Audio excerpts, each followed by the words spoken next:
सद्गुरु की सेवा करने से सदा ही सुख मिलता है और जन्म मृत्यु का भय भी दूर हो जाता है। इसका कारण ये है कि अचिंत प्रभु के मन में बसने पर चिंता भला कहाँ रह सकती। सब चिंताएं उनको समर्पण कर दी, अब वही जाने। सद्गुरु ने विवेक दिया है कि सबके घट में ज्ञान का तीर्थ बह रहा है। प्रभु सबको समझा रहे हैं कि ज्ञान गंगा में डुबकी लगाओ।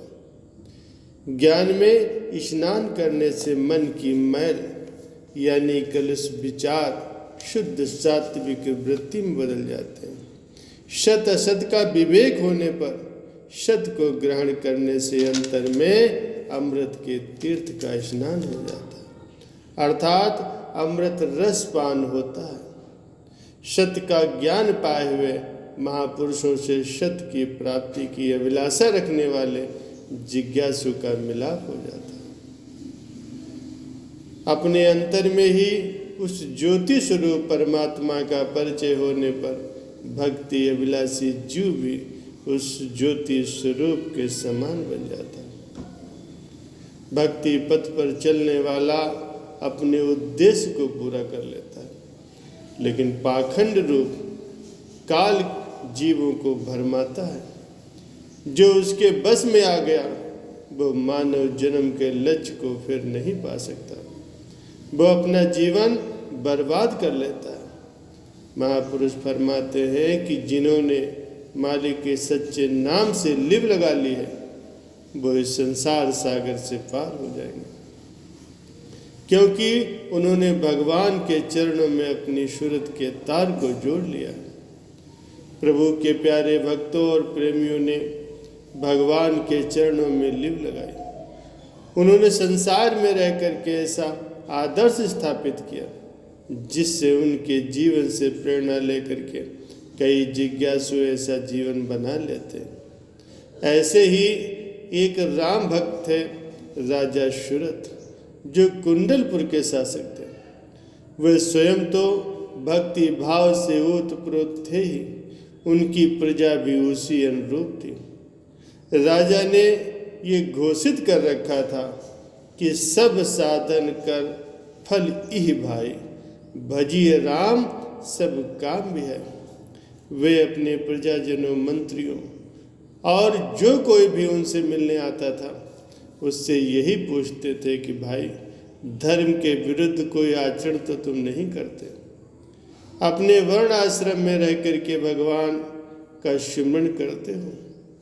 धर्म विरुद्ध आचरण करने वाले पापी मेरे राज्य में थोड़ी देर भी नहीं रह सकते।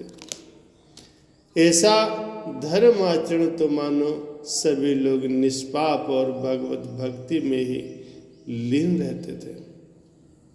उनके राज्य में यमदूत का प्रवेश निषिद्ध था। एक बार यमराज जी जटाधारी मुनि का वेश धारण करके राजा के पास उनकी परीक्षा लेने के लिए आए। उन्होंने देखा कि वहाँ की राज्यसभा साक्षात सत्संग मंदिर है। सब तुलसी दल मस्तक पर धारण करते हैं। उनकी हर बात में भगवान के नाम की चर्चा होती। केवल व्यवहार कार्य करते हुए अन्य बात होती है। व्यर्थ की गपशप में कोई भी समय अपना नहीं गंवाता। तपस्वी को राजसभा में आते हुए देख राजा उठ खड़े हुए, सम्मान सहित उन्हें ऊंचे आसन पर बिठा करके उनका पूजन किया। पुनः कहने लगे कि महापुरुषों का दर्शन बड़ा ही दुर्लभ होता है। आज मैं धन्य हो गया, कृपा कर अब मुझे मनोहारी भगवान श्री हरि की कथा सुनाइए। तपस्वी ने ठाका मार कर हंसते हुए कहा, कौन हरि, कौन भगवान, किसकी बात कर रहे हो तुम? ये तुम मूर्खों जैसी बात क्यों कर रहे हो? संसार में कर्म ही प्रधान है। जो जैसा कर्म करता है वैसा ही वो फल पाता है। हर समय भगवान के नाम की रट क्यों लगा रखी? भगवान के नाम से कर्म बंधन से मुक्ति नहीं होती। भगवान के भक्त राजा को मुनि की ये बातें सुन करके बहुत शोभ हुआ, लेकिन घर आए संतों का अपमान भी करना ठीक नहीं था। सो उन्होंने कहा, आप भगवान की निंदा क्यों कर रहे हैं? आपको स्मरण रखना चाहिए कि कर्मों का सर्वोत्तम फल भोगने वाले देवराज इंद्र और ब्रह्मा जी को भोग समाप्त होने पर गिरना पड़ता है, लेकिन श्री राम के सेवकों का पतन नहीं होता। वे कृपा निधान अपने शरणागत को अपने चरणों में स्थान दे देते हैं। ध्रुव, प्रहलाद आदि का चरित्र आप जानते हैं। भगवान की निंदा करने वालों को यमराज के दूत नरकों में पटक देते हैं, लेकिन आप तो ब्राह्मण हैं, फिर आपको भगवान की निंदा नहीं करनी चाहिए। महाराज, इसके आगे मैं कुछ भी सुनने को तैयार नहीं। न जाने कौन से पाप का उदय हुआ जो आप जैसे संतों के साथ वाद विवाद किया और भगवान की निंदा सुनकर के अपने कान अपवित्र किए। महाराज, इस राज्य में भगवान राम की कथा, उनकी लीला, उनके नाम का गुणगान होता, वही कीजिए, अन्यथा इस नगर से बाहर सब सुविधा जुटा करके आपके लिए स्थान बनवा देते हैं, आप वहीं पर विश्राम कीजिए।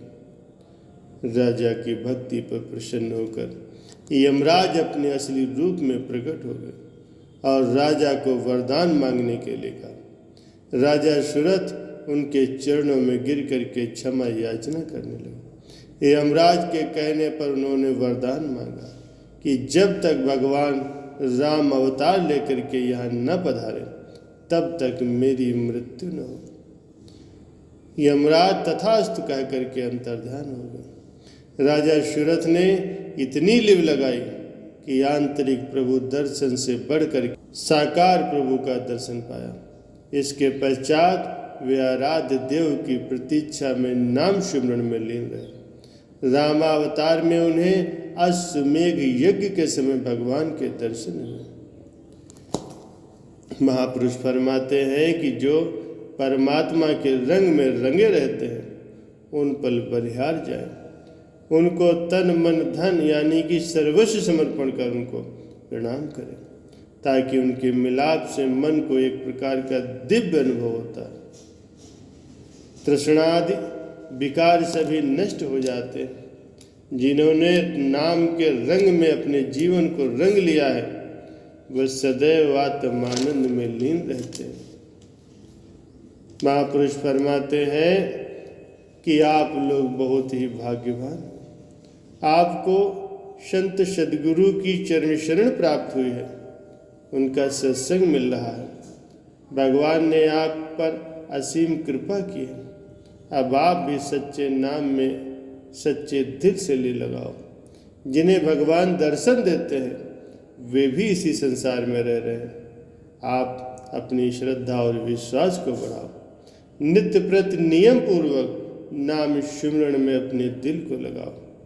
भगवान से जो भी चाहोगे आपको मिलेगा।